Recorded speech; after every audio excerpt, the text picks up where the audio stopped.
Secrets of एसो channel पर आप सभी का स्वागत है। 30 अक्टूबर को राहु का गोचर मीन राशि में और केतु का गोचर कन्या राशि में हुआ है। ये सभी को आपको मालूम है। इस गोचर का सिंह राशि और सिंह लग्न में क्या प्रभाव पड़ा गया, इसका हम आज इस वीडियो के माध्यम से चर्चा करते हैं। सिंह लग्न से 8वें स्थान पर मीन राशि आती है। 8वें भाव से हम सट्टा, जल यात्रा, गुप्त रोग, विदेश यात्रा, जमीन में गड़ा हुआ धन आदि का विचार करते हैं। सिंह राशि वालों के लिए यह गोचर निश्चित परिणाम लाएगा। यदि लाभकारी दशाएं चल रही हैं तो उन्हें धन लाभ अवश्य होगा। यदि उनकी दशाएं खराब हो रही हैं तो अचानक ही लॉटरी या सट्टे से उनको नुकसान भी हो सकता है। अवसाद या क्लेश उन्हें इन 18 महीनों में देखने को मिलेंगे। पेट से संबंधित अनेक समस्याएं जन्म लेंगी और गुदा रोग, अर्श, बवासीर आदि रोगों की प्रबल संभावनाएं इन 18 महीनों में हो सकती है। जन्म राशि से अष्टम में राहु प्रायः मृत्यु तुल्य कष्ट देते हैं, यानी जीवन मरण का प्रश्न कई रोगों से बन जाता है।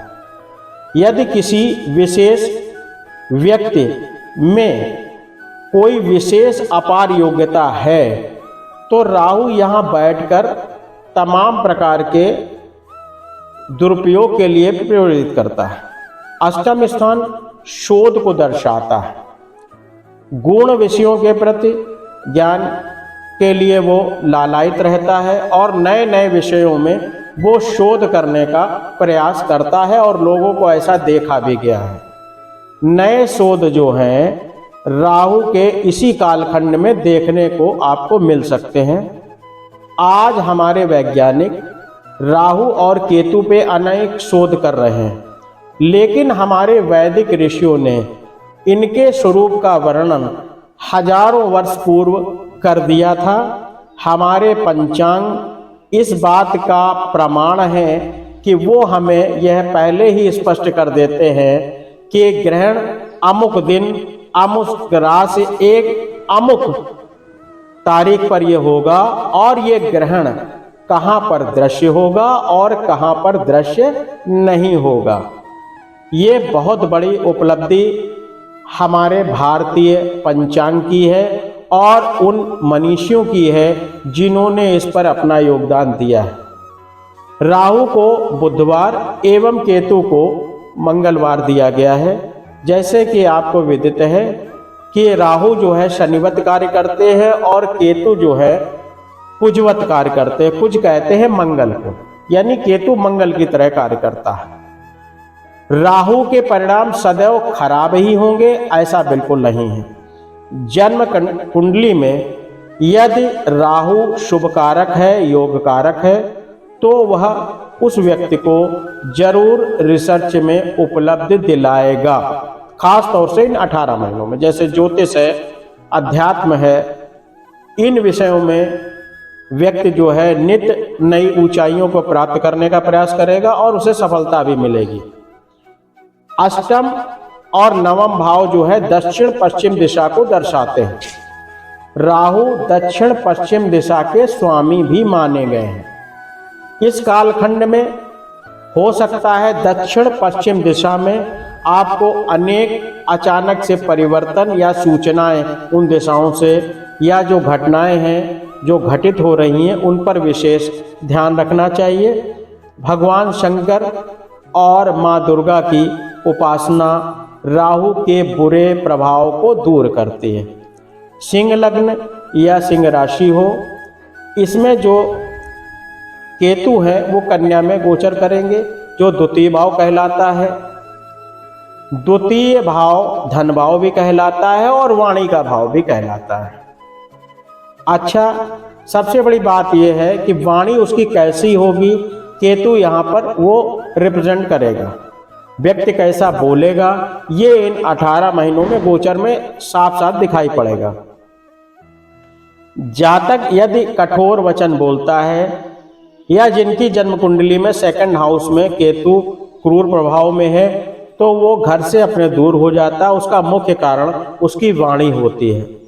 अब आप ऐसे मान लीजिए एक व्यक्ति जो है जो बृहस्पति से संचालित होता है, सेकंड हाउस में यदि उसके बृहस्पति है और किसी व्यक्ति के सर में बाल नहीं है तो वो ये कहता सुना जाएगा कि आपके बाल जो है सर में बहुत कम है।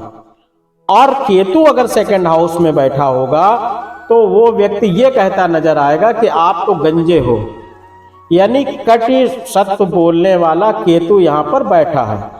ऐसी स्थिति में परिवार से, समाज से एवं कार्यालय में उसकी स्थिति अन्य लोगों से अलग हो जाती है, जो उसके विलगाव का कारण बनती है। अतएव जिनके भी सेकंड हाउस में केतु है उन्हें अपने वाणी में विशेष प्रकार से सुधार करने की आवश्यकता है। केतु को झंडे की संज्ञा दी गई है। केतु यदि शुभकारी है तो ऐसे लोग जो हैं सामान्य परिवार में जन्म लेकर अपने कुल को काफ़ी आगे ले जाते हैं, यानी उनके कुल का झंडा जो है वो बुलंद होता है। ये केतु का प्रभाव है। और सेकंड हाउस में केतु जो है लोगों को उच्चता प्रदान करता है, बशर्ते वो अपनी बोलचाल की भाषा में उन्हें कंट्रोल रखना चाहिए।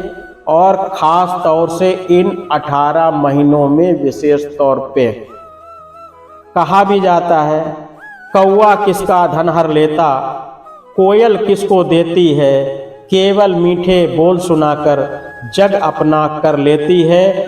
इस बात को ध्यान रखते हुए सिंह राशि वालों को, सिंह लग्न वालों को जिनके सेकंड हाउस में केतु और मंगल बाई चांस की बात बैठे हैं तो उन्हें जो समय काल आ रहा है उसमें अपनी वाणी पर विशेष कंट्रोल रखने की आवश्यकता है। अन्यथा ये 18 महीने उनकी वाणी के कारण कष्टकारक हो सकते हैं। यही केतु का सबसे बड़ा उपाय है। अपनी वाणी में सौम्यता रखिए, कम बोलिए, रुचिकर बोलिए, अच्छा बोलिए।